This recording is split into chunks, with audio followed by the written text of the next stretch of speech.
Seltzer Kings podcasts.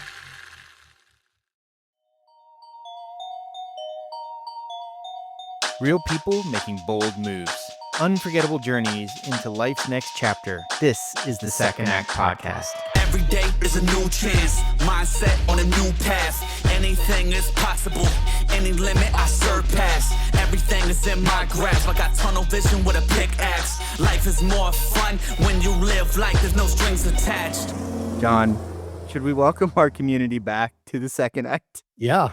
Welcome back, Second Act listeners. How you doing, Michael? I'm doing absolutely amazing. This episode has really made my day better already with some of the comedy and real life stuff we've already talked about. So things are going really well. Our episodes, people are loving like the conversations these days. They're loving the platform we've built at. We have I don't know if you know this, John, we have a founding coach as a guest today on our platform. Thank so that's you, Angie. very exciting. That's For anybody who is listening and has no idea what I'm talking about, we've launched this amazing platform called TrySam.ai. Think of it as a modern day version of Match.com for professional coaching. People think of coaching and consulting and advisors and mentors and all these things, for better or worse, sort of in the same, they conflate all that and think of it in the same way. But you can find your expert there to help you navigate both personal and professional goals. And we are so grateful to have Angie join us in that journey. And a huge success rate so far, right? Yeah, it is. It's so cool, some of the insights that we're getting in terms of what people are looking for and how we're helping them connect with those right people. Yeah. Just in the early days of coming out of private beta. So it's super fun to see like an idea go from like concept way back when to come to life and people getting value out of that. It's just one of the more rewarding things I've done in my life, for sure. That's awesome. Yep.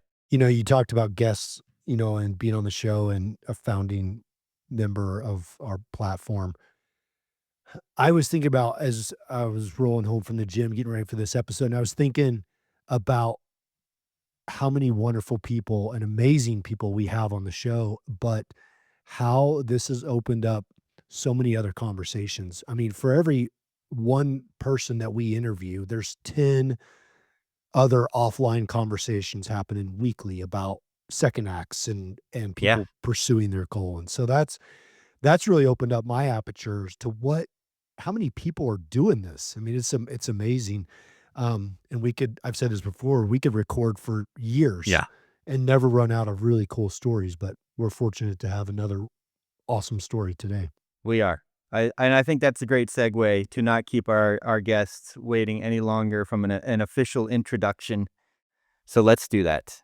I'm excited to introduce Angie Callen to the show today. Angie is an author, award-winning coach, and strategist whose uncommon journey from engineer to nonprofit leader to entrepreneur gives her unique perspective in helping humans adapt to the future of work. She began her career as a civil engineer and later moved into leadership roles across art, film, and small business development, where she grew organizations, led major programs, and supported new ventures from idea to execution. As the founder of The Modern Coach and Career Benders, Angie channels her diverse experience into coaching, where she empowers clients to break self-limiting beliefs, build confidence, and unlock their full potential. She's been recognized globally for her ability to combine strategy, creativity, and a deep love of people to help others reach new heights in career, business, and life. Welcome to the show, Angie. Thank you so much. Another Coloradan. Radden. And she loves We are pretty rad. same brand that I do. So Yeah. Represent. Steal. we're already winning. Yeah. I also am a former engineer who loves people. That is my short tagline. And usually people look at me quite quizzically when I say that. I'm sure. Absolutely.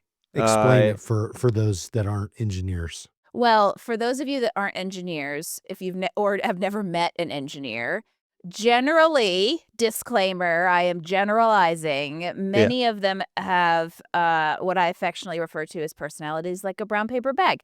In other words, they can be quite introverted. And so it is quite unique to be an engineer, although the word former is in front of that for the very reason that I am extremely extroverted and love people.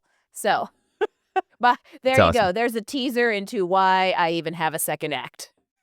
I love it. I love the authenticity and the ownership of who you are, Angie. You put it out there and in on full display on LinkedIn. I think it's the first thing you say about yourself is authentic human, and Hmm. that's actually how we got connected through a mutual connection, Yep. and I love it. And you would be surprised at how authentic humanism is more of a commodity than it used to be in today's day and age, and may become increasingly more so. And I am helping other humans, find and remain human.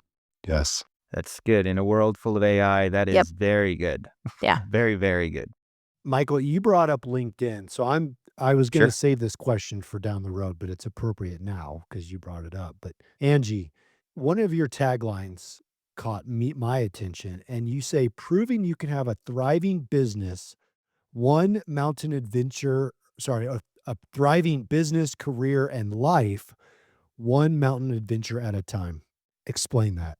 Well, how long do we have? So this is where I'm actually going to tie in the title of your show, Second Act, into that tagline, because for all of the challenges we face in society today, with digital moving to AI and technology keeping us disconnected, one of the amazing things it's done is allow for us to have second acts and third acts and fourth acts, which I think is what I am now on.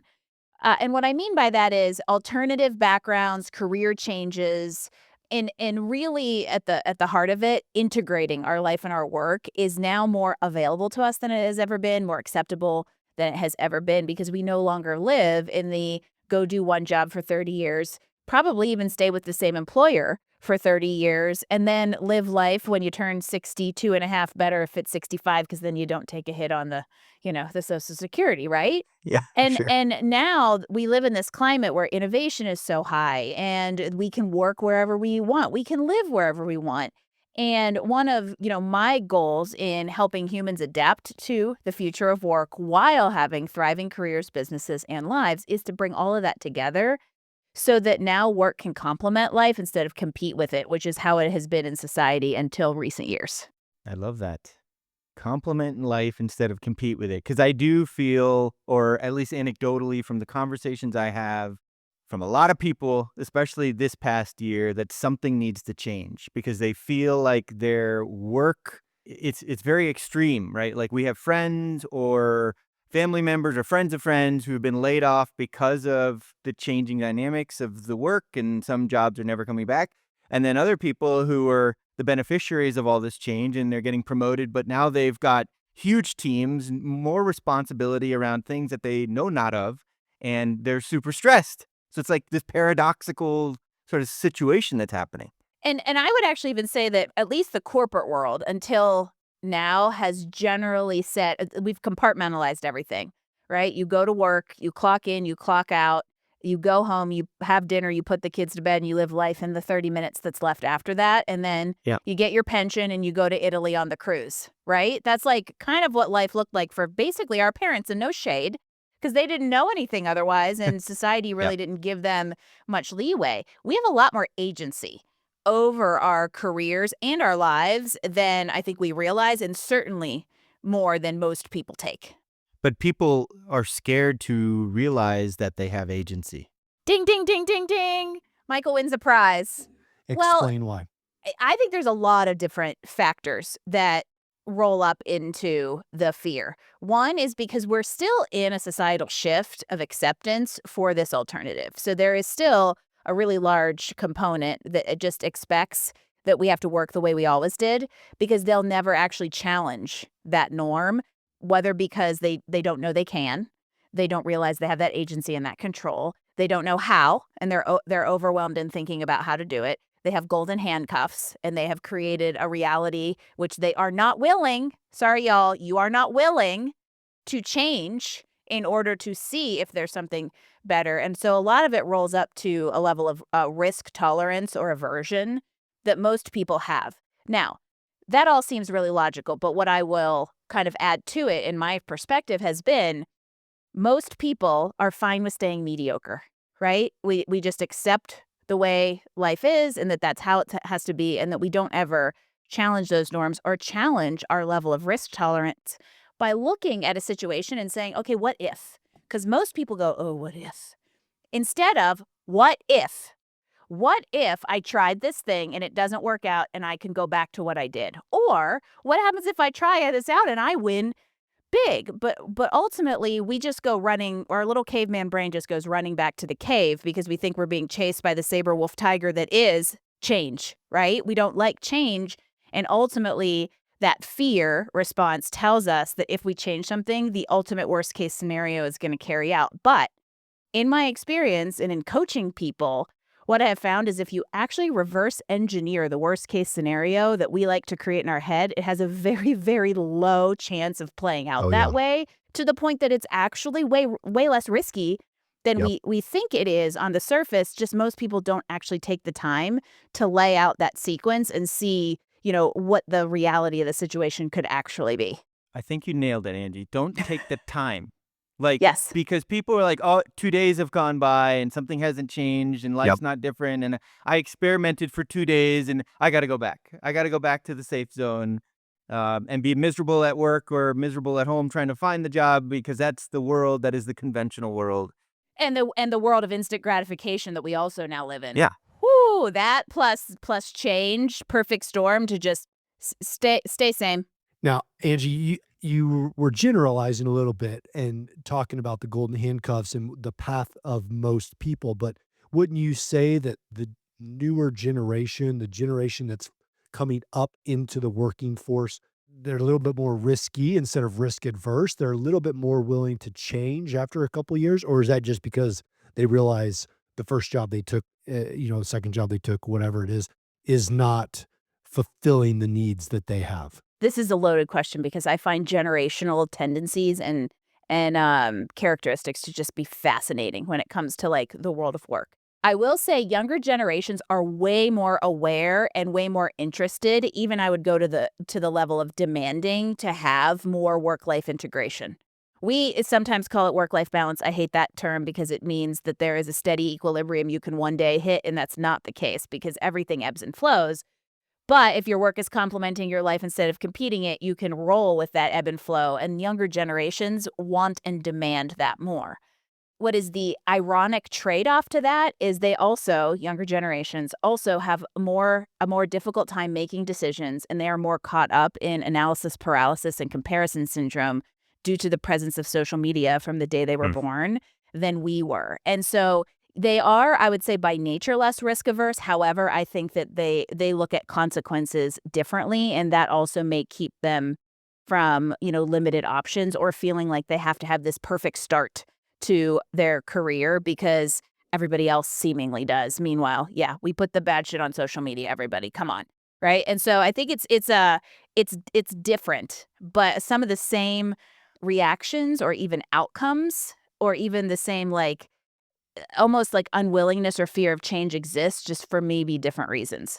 Interesting. That's interesting. Yeah, because like Gen Y, Gen Z, maybe programmatically from an early age, you're like, if I perform this way and do these things and get the A's and I'm a top athlete, like I should, these are the outcomes. I'll get this award and I'll get this recognition and this sort of thing. And then I get into the working world and it's a lot more varied in terms of Oh, outcomes yeah. with all of that stuff.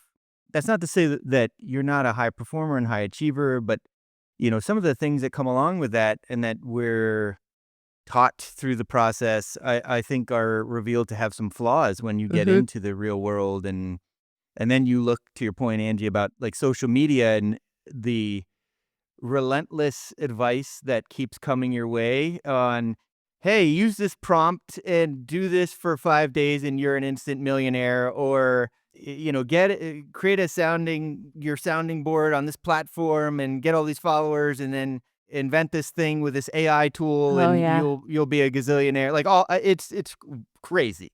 It's crazy. You may have just hit several nerves. I pride myself on being by 21 days the youngest Gen Xer you can be.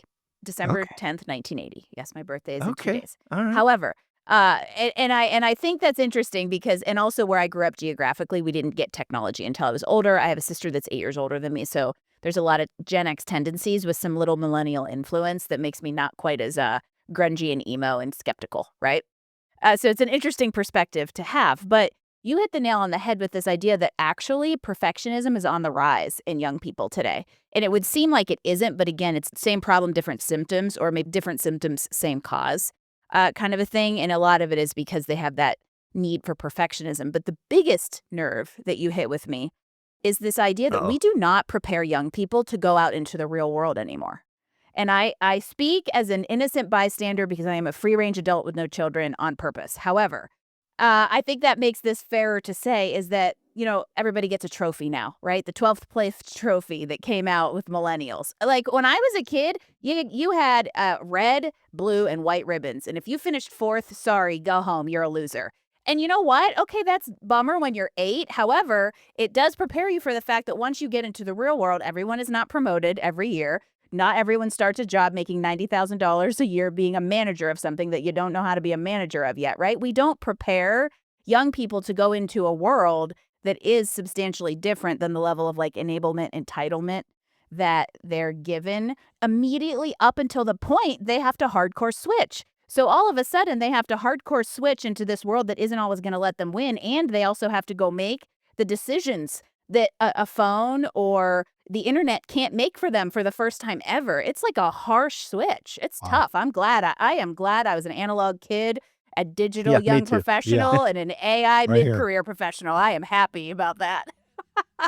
Side note, greatest movie of all time, I don't care if you agree or disagree, is The Goonies from my era. So I'm just gonna Our throw that era. out. Our Hey, era, our era. you guys. Yes. Yes. Talking about figuring it out on as you go. That Yeah. that was the epitome of that. Yes. But the other thing, I guess, Angie, related to that is if someone is so hardwired to perform and achieve that when they get into the workforce, you might see or they might experience and try to do things that they maybe don't even feel good about doing, but they're so sort of programmed to like try to become the manager and get on that fast promotion track and make all that money that they're doing it at the expense of other people. And it's really Yeah. not good. Mhm. Putting in the time and learning the skills and doing the things and making an impact are much more important than fast tracking your way to the top, at least in my humble opinion. In some respects, that was my first act.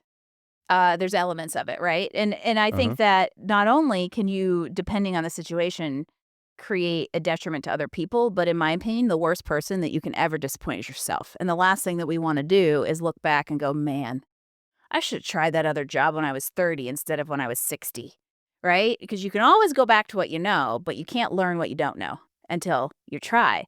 And for me, I went to engineering school because my dad was my high school math teacher for 3 years. And as a top performer in my school, I didn't have a strong career vocation, which I still remember feeling very self-conscious about, almost like I was less intelligent than Interesting. my place in my graduating class suggested because I didn't have this thing I wanted to go be. And so dad Mm, says, "And you're good at math and science. Why don't you go to engineering school?" Okay, I'll go to civil engineering school because that's the discipline that you get to talk to people the most.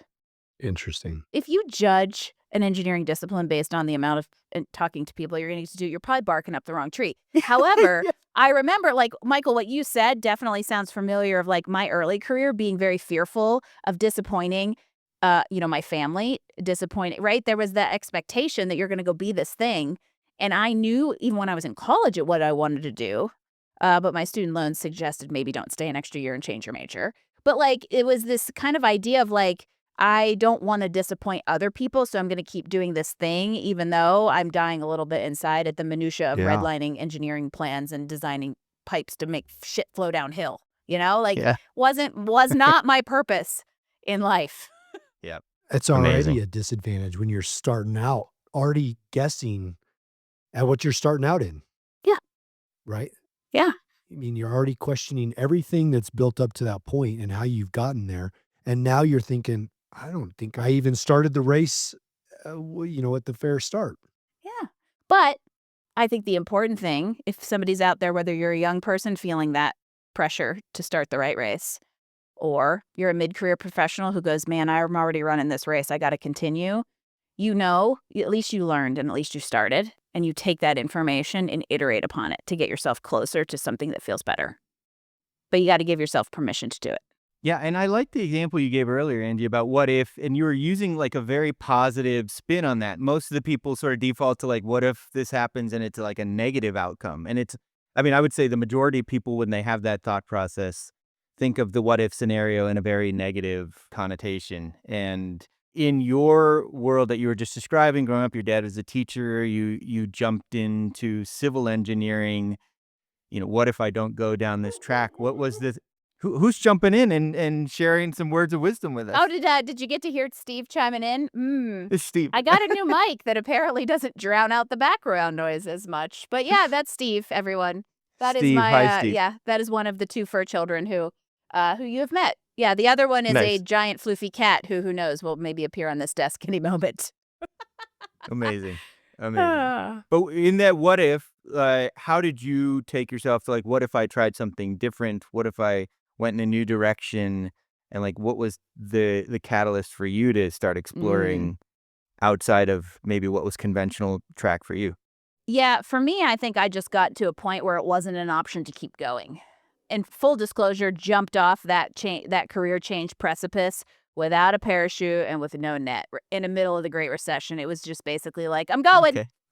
But the catalyst for me was like a series of events because I grew up and went to college in Pittsburgh, moved to Boston after college, which is where I primarily practiced engineering and also learned Okay. to ski. I came to Colorado on vacation and was like, why the hell am I driving I-95 to ski in Maine when I could just ski and live here? And I got a chance to transfer out here through the engineering firm I Oh, worked nice. for. Okay. So I moved to Breckenridge and I started work in the Breckenridge office September 8th of 2008.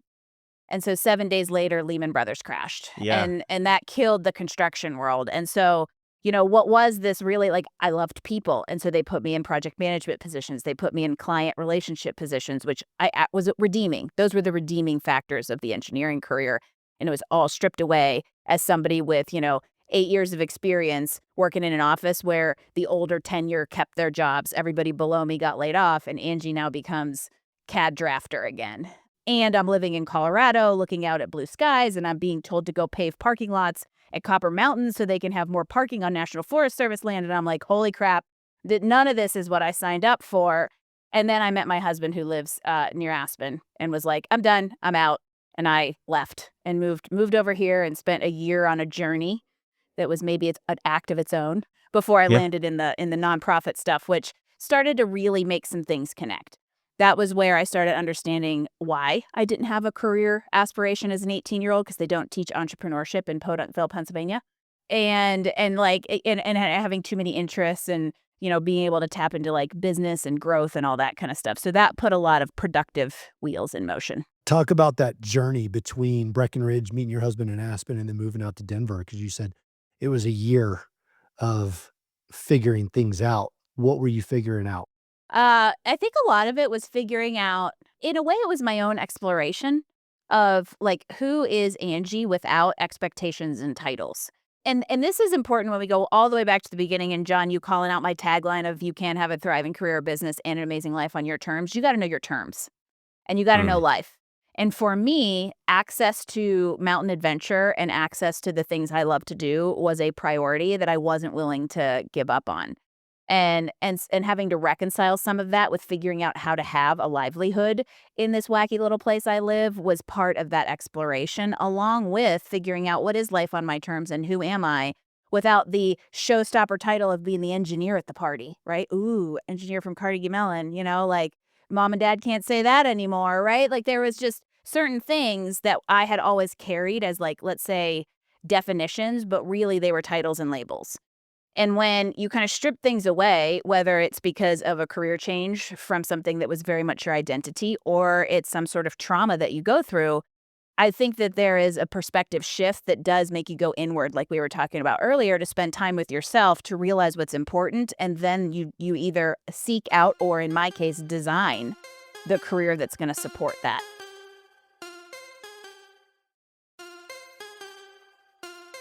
Yeah, so that year in between had some really interesting things in it. The first job I had when I left engineering was running a single artist's gallery. So I went from like the structure and formality of like a 10,000 person worldwide engineering firm to running a single artist gallery. And she also happened to be batshit crazy. So that was like baptism by fire, but also my introduction to like small business, which was really cool. I sold advertising for a parents magazine. I sold handbags. I did all kinds of just really interesting, like just No way. whatever came my way stuff in that year, just Yeah. as essentially what became information gathering. And I think for me in that whole conversation we were having about like risk aversion, I've never been afraid of change for some reason, which is strange considering some of the aspects of my bringing up. And if anything, I'm willing to go, yeah, I'm going to try it out. And that was the theme during those those first years at engineering. It was like, okay, I'm just going to try it out, see how it goes. At the very least, I will walk away with some sort of information because you either win or you learn, right? Yes. That ugly four-letter word fail in our that everyone hates nowadays isn't really a thing, but we fear it is. And for me, I was just willing to go and gather the data and just kind of keep taking opportunities as they came to see where that led me. I'm going to counter, Angie. I'm going to say that failure is a thing if you let it be a thing, right? Mhm. There's a different mindset when you're approaching what you think is a failure. Are you taking it as a failure and it's, yeah, I'm out, I'm down and out, I've got to revert and change course and go do something else? Or is it a failure to where you say, yeah, that didn't work, but I look at everything else I learned and look at Yes. everything I'm taking away? Because I've had a very similar experience to where that you're describing, where I came out of a place where my identity was wrapped up into a title and a position and had to go figure it out afterwards. And I can look back and say those figure out times were kind of all not failures, but they were all very informative Mhm. into what I'm doing now. And Yep. they were all building blocks that I just didn't see it. And I could look at a resume and write those things down and say, yeah, those were all failures. But I could also call them building blocks as you're kind Mhm. of describing them in your Mhm. reality. Yeah. For being a former engineer who loves people, one thing I that may seem a little woo woo, but I truly do believe that like we all have a purpose. And we are given the gifts and we're equipped to carry out that purpose, but it can look many different ways. However, I believe all those experiences are the things that prepare us to fulfill that purpose in the most impactful, meaningful way it possibly can. And without some of those unfortunate, let's say, failures that give us the learning, we wouldn't be as prepared. The journey wouldn't actually take us to this place that we're supposed to be because we missed a part of it, or we missed one of the scenic photo ops or something like that. And yeah, it stinks, but I think that you bring up the very, very good point that failure versus learning is totally perspective. You can either choose to look at a negative circumstance as why is this happening to me, which is what most people do, or you could say, hey, how is this happening for me? I like the word you chose, informative, John. That was there. It's been informative experiences for me, and Yeah. I feel like if you're not failing, then you're not really trying anything that significant. It's like part of the process, really. And I'm sure, and actually know that we've had many, if not all, guests talk about specific setbacks or going sideways on some things that they've thought about in terms of their second, third, 10th acts, whatever. Just the concept of trying something new. And Angie, after you get past that transitional period and into like the cool stuff you're doing now, like what was the spark that then led you into this world that you find yourself in today? One of the lines in my book, by the way, Michael, is failure loosely translated means learning experience. And that is exactly Nice. what you just stated. And I agree with it. And so for me, there's an even bigger like rock bottom than we've gotten to here in the career change journey. And it was a disastrous, you buy the book, you can read about it in chapter 6. However, it was a rock bottom that really out of it came the need. Me moving into entrepreneurship was, yes, a desire, but also reached a critical point of need. And that, we had a business that went south, a business deal that had gone way south. And it was like, okay, I could go get another job that pays me $60,000 a year. I could try to do this thing using all this knowledge that I learned. And that felt like the only logical choice. Because after you experience entrepreneurship, if you are meant to be one, you are never going to be satisfied being employed. And also, I think that you generally become certifiably unemployable. And so that's where I was like, all the signs, I followed the breadcrumbs, I think is a really good way to put it. Because I think a lot of times in this whole, like, why don't we do the things that we think we could, or why don't we integrate life and work, or why don't we establish life on our terms, is a lot of times because we have some sort of tunnel vision goal of how and where we think that purpose or that destination of the journey should be, instead of just saying like, "Hey, I'm gonna take that door and see where it goes," and you might end up getting further faster Yeah. if you're willing. And so for me, it was like, "Okay, I'm gonna try this out because it's what when else am I gonna have, like, the freedom and the time to go do this?" I don't have a trust fund, I didn't have a big savings, so I had no choice but to, like, make a business work. And I think that made a huge difference in the trajectory that I was on and how quickly I was able to grow a business because of the learning experiences that gave me the foundation and just the straight up grit and stubbornness to not let it not work. But just because you make that commitment, it doesn't like all of a sudden everything starts working and then you're off and running and like the money's coming in. Like there's a point in the middle where it's like, okay, I've committed to doing this thing, the entrepreneurial track, and there's like green shoots or signs of life that there's something there, but it needs to like replace what I was doing before or even do better than what I was doing before. Let's talk about that because I think that there's a Well, lot of people. when we talk about agency choices and what you're willing to sacrifice, that's the point where in my world we moved into a 225 square foot gutted school bus and called it home for 4 years. There you go. Talk about That that. Yeah. We do not live in the bus anymore, but we did. We lived full time in we bought a gutted yellow school bus. It was a 225 square foot 1989 Bluebird International. So like we rode it to first grade. And like essentially I say we built it into a house and then lived in it, but really we lived in it and built it into a house because again, this was in a situation of need. We lost our housing right after going bankrupt and had nowhere to go and didn't want to leave the mountains because that was on my terms, right? That was the thing I wasn't willing to sacrifice. And so it was like, hey, maybe we could live in a bus. And my husband was like, okay, I guess all the Pinteresting finally worked in your favor. And so we bought a gutted yellow school bus. We had 26 days to make it some semblance of a house before moving into it on November 1st at 7,000 feet above sea level, where it is below freezing for half the year. And so then we lived in it and continued building it. And if you want to know how human you are, you shove your dog, your cat, your husband in 225 square feet and you call it home for 4 years full time at 7,000 feet above sea level. that And you render your living expenses down to almost none. And then you save lots of money to bootstrap your business. But you take so your non-negotiable was living in the mountains, and Yeah. this is the life I want. So then the things you're willing to sacrifice, like I don't need a house or a townhouse or a condo. I'm gonna get a used school bus and live in that for a period of time to make my entrepreneurial journey work for me with my non-negotiable living in the mountains. Well, and there's a spoiler alert. Is that the combination of all those things, which I can guarantee you no 25-year-old out there is going, oh, maybe when I'm 40, I will live in a bus and have a coaching business.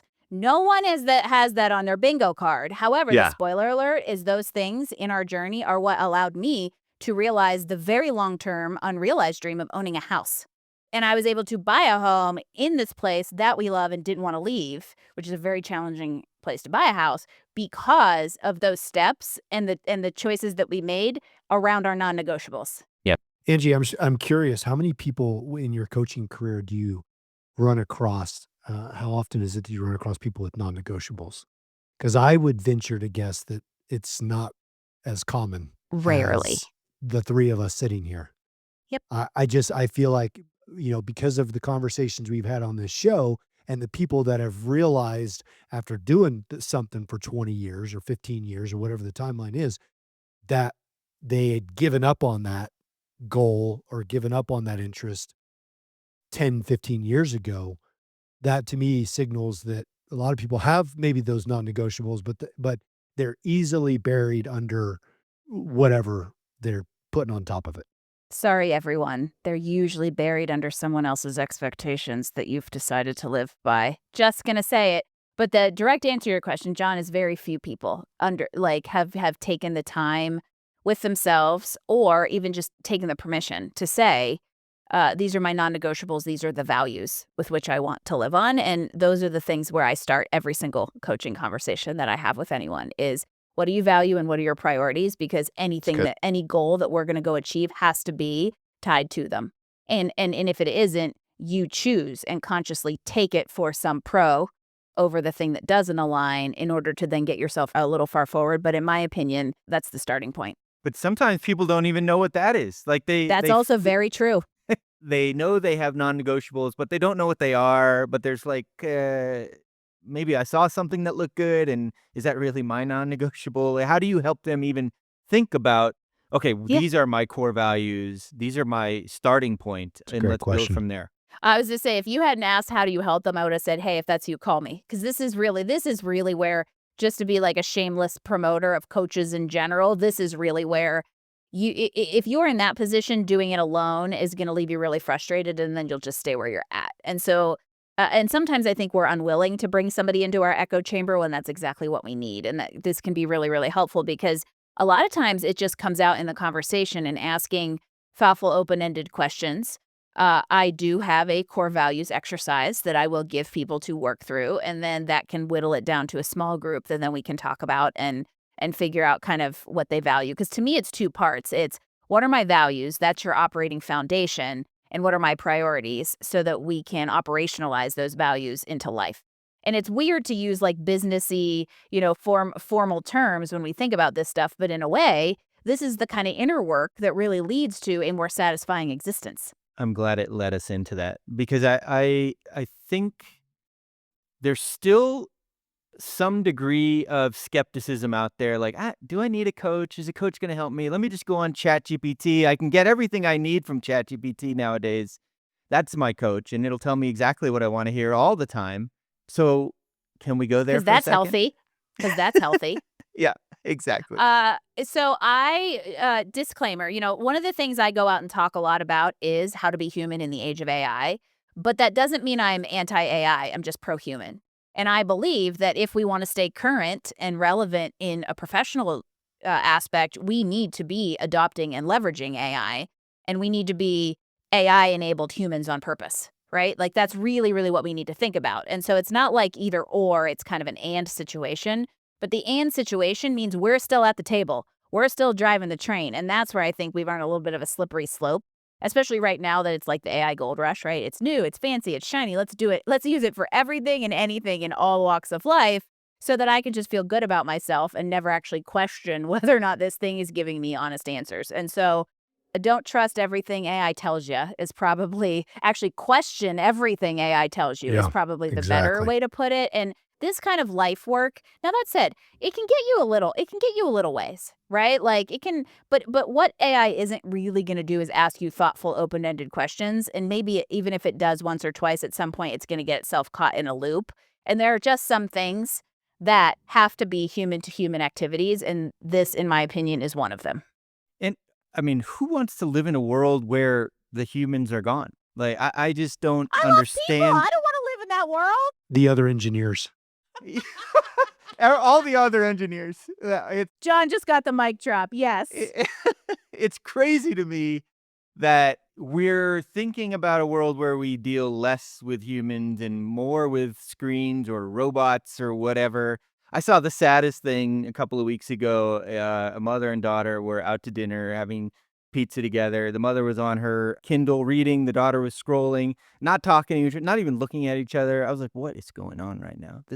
It was sad, and it made me a little upset because I was out to dinner with my family and we didn't have any of the devices out. Anyway, Yeah. we cannot get to that Not- world where we are And not. that's the importance of coaches versus AI, right? AI can be manipulated into an answer that you can accept. Whereas if you've got another Mhm. human with a pulse and two eyeballs looking at you across the table saying, and, Mhm. or why, asking you the whys 5 times and you can't get to the true answer that's really leading you in that direction, it gets really awkward really fast. It does. Yes. And I love Yes. that. I love awkwardness in those kind of conversations. Angie, when you're talking about values and priorities, I was sitting here mentally going through both of those in my life, and I was like, "Wow, I should probably do this exercise again," because there's either some question marks or there's some Mhm. crossover, Yep. and I'm thinking, "Man, that's why coaching world exists, and that's why that awkwardness needs to be had because it pushes you into an awkward situation where you thrive and you grow and you learn and you rinse and repeat." I love a good cliche in case it hasn't been exceedingly obvious over the last 40 minutes, but growth doesn't happen in the comfort zone, y'all. And in my opinion, asking ChatGPT for coaching advice is the comfort zone. Yeah. What's your why, Angie? What is so you've found yourself in this career track, helping people think about these things on a human level, being their authentic selves. What is your why behind this? To help people be the most powerful, authentic versions of themselves. I love it. That may or may not be written right there on a Post-it. Along with, oh wait, you wanna walk the walk, talk the talk moment. Values, purpose. There you go. Don't forget them. She's got them written down on Oh two yeah, I have Post-it them notes. written on Post-it notes that I just whipped out because they're the only two things, along with a fortune that says joy is the feeling of grinning on the inside. Those three things are very me, Oh, by the way. Those nice. are like the That's three very most good. Angie things you could have that are on my little computer screen. And I love the idea of revisiting your values annually. I usually recommend that to most It's good. of my clients because Yep. they won't change drastically. But John, like you said, you might have crossover and one becomes a little clearer, or you might have a slight reprioritization where you find out like something is a little higher than the other. And I know that sounds coach woo woo because we talk about it a ton in the coaching world. But on my show, No More Mondays, everyone who has No More Mondays talks about values. It's just a recurring theme. And also, I have worked with really, really high level, intelligent, high performing people who can't understand why their whole world is out of whack until we go through a core values exercise and they're like, oh, crap. Nothing I'm doing right now aligns with any of the things that I just realized Exactly. are important to me. Yeah. And so they're really, really important compass points. And so if you have no idea on where to start there. Yeah. There's so much wisdom in this episode. And I mean, just how all the dots connect. And we've had a guest talk about things that matter. And it just like purpose is definitely one of the most consistent and common threads with all of the guests that come on and talk about their stories, like finding their purpose and, tying in the core values to all of that. And Angie, is your book an extension of your practice? And it's just like a hard copy for someone to be like, hey, let me pull up Angie when I'm not talking to her. Here's like, go to chapter 3 and read this important thing. Or I would say that the book, this is the TLDR of the book. This conversation that we've had today is very much that, but it is not a coaching companion. It is much more of the backstory on why and how I coach and the perspective I bring to it based on what I have been experiencing over the last 15 to 20 years of professional and personal life and integrating them. And so it's called Scary Good, Discovering Life Beyond the Sunday Scaries. And I don't know when this will air, but it literally will hit newsstands it'll hit Amazon and bookshelves on January 8th.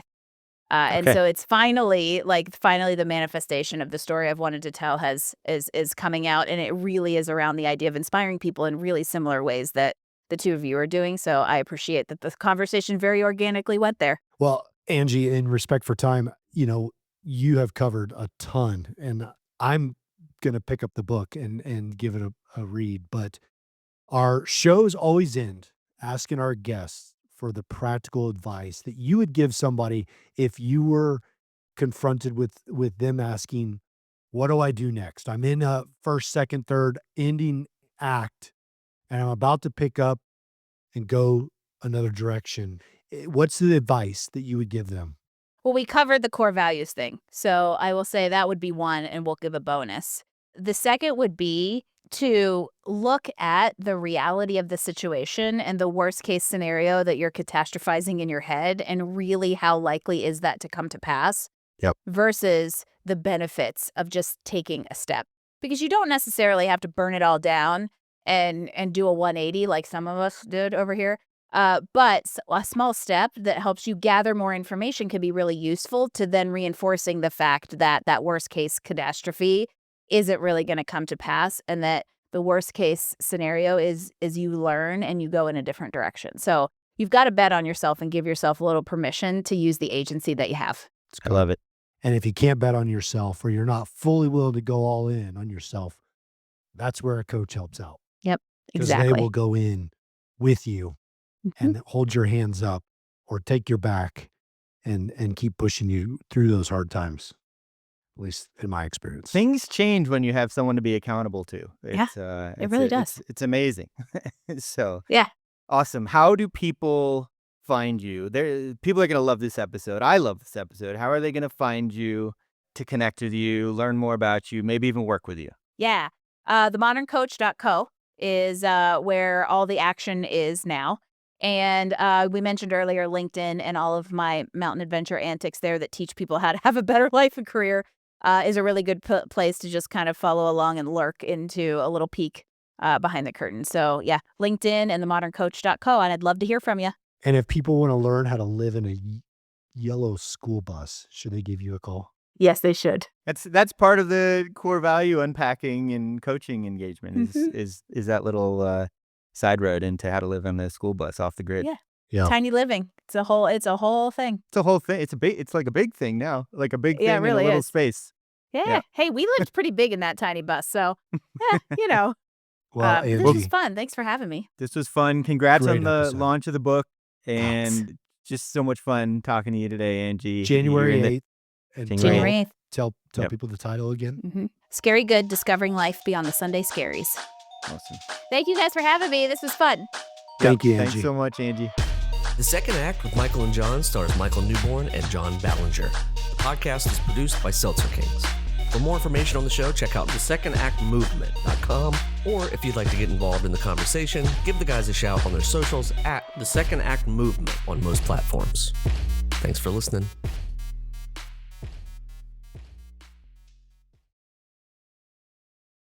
Seltzer Kings. Podcasts.